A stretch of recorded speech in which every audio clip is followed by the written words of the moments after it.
बारिश की एक ठंडी रात थी। दिल्ली की गलियां पानी से भरी हुई थी और आसमान पर बिजली की चमक बार बार कड़क रही थी। उसी अंधेरी और गीली सड़कों के बीच आदित्य नाम का एक नौजवान तेजी से भाग रहा था। उसकी आंखों में आंसू थे और दिल में एक ही सवाल, क्या सचमुच सब खत्म हो गया या कहीं कोई उम्मीद बाकी है। आदित्य कभी बहुत खुशहाल इंसान था, माँ बाप का लाडला, कॉलेज का होनहार छात्र और दोस्तों का चहेता।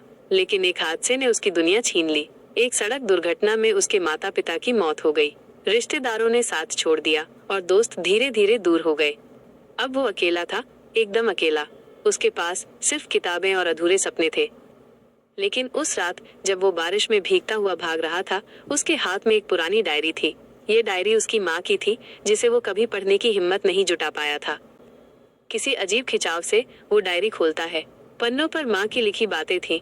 बेटा, अगर कभी जिंदगी से हार मानने लगो तो याद रखना, अंधेरा हमेशा रोशनी से हारता है। उम्मीद मत छोड़ना, क्योंकि हर तूफान के बाद आसमान साफ होता है। पढ़ते ही आदित्य की आंखों में आंसू आ गए। लेकिन तभी उसे डायरी के बीच दबा हुआ एक पुराना लिफाफा दिखा। उस पर लिखा था, अगर कभी खो जाओ तो ये जगह तलाश करना, संगम घाट। आदित्य के दिल की धड़कनें तेज हो गई। ये जगह वही थी जहां वो बचपन में माँ बाप के साथ घूमने जाता था। रात के अंधेरे में बारिश से भीगे कपड़ों के साथ वो संगम घाट पहुंचा।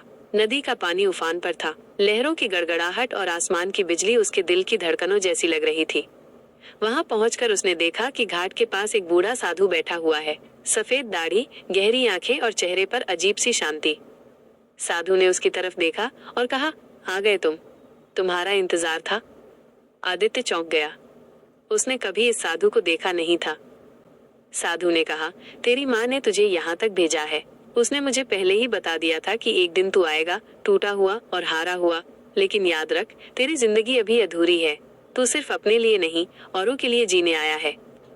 आदित्य ने कांपती आवाज में पूछा, लेकिन मेरे पास बचा ही क्या है।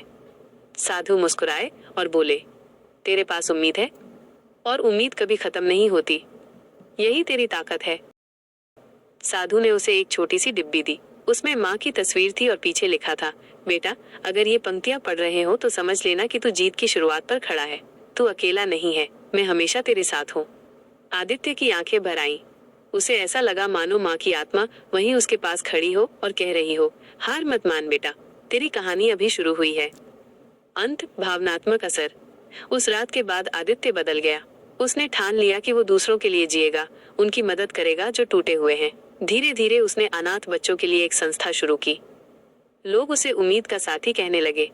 और आदित्य ने समझ लिया, उम्मीद कभी खोजी नहीं जाती, वो हमेशा हमारे अंदर होती है।